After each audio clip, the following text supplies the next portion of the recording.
Good evening, and thanks for joining us for the first episode of Duck U News this season. I'm Sasha Riddle. And I'm Eliza Collins. We'll start off with a look at what's new around campus. The final stages of construction are underway for the new basketball arena, Matt Court. The addition of the $2 million arena isn't the only change to the campus area. There's discussion of possible renovations to open up more parking. If the plan is approved, the Bean dormitories will be the first to go. The construction would create much-needed parking, but also eliminate on-campus housing for freshmen, which is also in high demand. We'll be back with more information when the decision is made. New parking meters were introduced this fall. The streets bordering the U of O campus are now equipped with built-in credit card readers and a text message system to alert users when their time has run out. Meter fees have also been raised by 50 cents, an increase that is expected to bring in an additional $200,000. Lane Transit District has announced plans to increase the EMX route on West 11th Avenue. Not everyone is happy about the expansion. Katie Schlossberg has more. Business owners have grown concerned over recent plans to expand EMX routes down West 11th Avenue. We're really concerned about this 2-year construction period. We're in a very poor economy, and in an economy like that, there's a lot of small businesses on the street that are hanging on by a thread as it is, and 2 years of construction would shove them over the edge. The expansion would entail adding another lane for EMX travel, which could result in lessened customer parking, possible reconstruction, or even loss of property. The other thing that we have issue with is taking property from citizens that doesn't belong to you in the first place. LTD's Director of Marketing and Communication is confident that they will be able to address individual businesses' concerns before starting construction. I personally wouldn't use the EMX bus because I have my own transportation up here.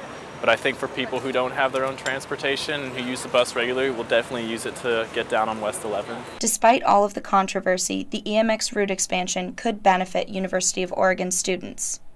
I live almost off campus. I live so far away in the dorms that I don't have a car and I can't really drive anywhere. I would have to take a bus to basically go anywhere far away from campus. While plans haven't yet been put into motion, many West 11th business owners are still concerned about the potential pitfalls of the EMX expansion. Though LTD is confident that they will be able to come up with a mutually beneficial solution, only time will tell how this situation will play out. For Duck U News, this is Katie Schlossberg. Students gathered in the amphitheater last Friday to help kick off the university's Healthy Campus Initiative.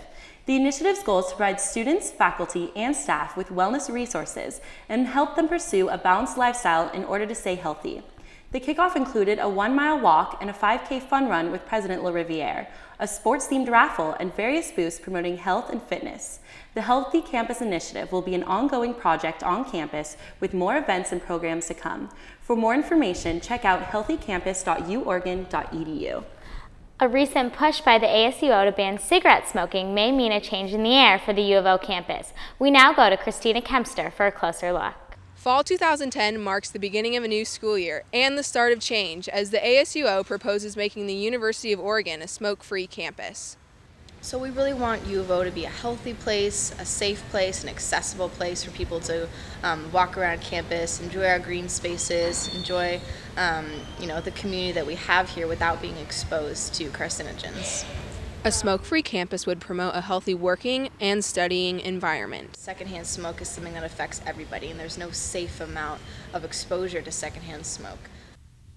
So, there's a broader issue, not only the health impact, a personal health impact, and also secondhand smoke impacts the students or faculty or staff around the person smoking. But there's also the environmental impact of just the manufacturing of a cigarette that we try to raise attention to as well. Hundreds of schools across the nation, both public and private, have gone smoke-free. We would be the first school in the Pac-10 to go smoke-free, which would be really exciting. And OSU is talking about this right now as we speak, actually, and they're looking to potentially announce that they're going smoke-free in January. So it would be awesome if we could beat them, but we'll definitely see how it goes in this next week. If the university decides to accept the ban, it will be implemented over the next 2 years. For Duck U News, I'm Christina Kempster. In other campus news, the College of Education is celebrating its centennial anniversary this year. The college was founded in 1910 and currently works in every school district in Oregon. It was recently ranked 5th among all schools of education in the country by U.S. News and World Report. Congratulations to the College of Education on 100 years at the university. A senior from the University of Oregon is receiving a great deal of recognition after recently completing a 4,000-mile bike ride to Guatemala. Greg Krupa and his team raised $25,000 for the Range of Motion project after 78 days of cycling. And the sense of accomplishment that we felt when we arrived at the clinic was unlike anything I've ever experienced. I mean, just a total body and adrenaline high. Just actually getting there, we were crying, most definitely. For 78 days on the road, we were just thinking of that moment. ROMP is a nonprofit organization that provides prosthetic and orthotic limbs to amputees and the disabled in developing countries. To learn more about the Range of Motion project and Greg's amazing journey, visit rompglobal.org. This past week, the author Sister Helen Prejean hosted a series of talks at the University of Oregon about racial discrimination and the United States legal system. Her book, Dead Man Walking, has attracted international attention about the death penalty. Prejean plans to continue a series of talks and events in the future at the U of O campus in the hopes of educating students. The Eugene Police Department and the FBI will offer a reward of up to $6,000 for the information leading to the arrest of the so-called strolling hat bandit. The woman has been described as a white woman in her early 20s with shoulder-length brown hair and a hat. The Eugene police say the woman is responsible for the robbery of 3 Eugene banks in late August and early September. Anyone with information on the suspect is asked to call the Eugene Police Department or the FBI's field office in Eugene.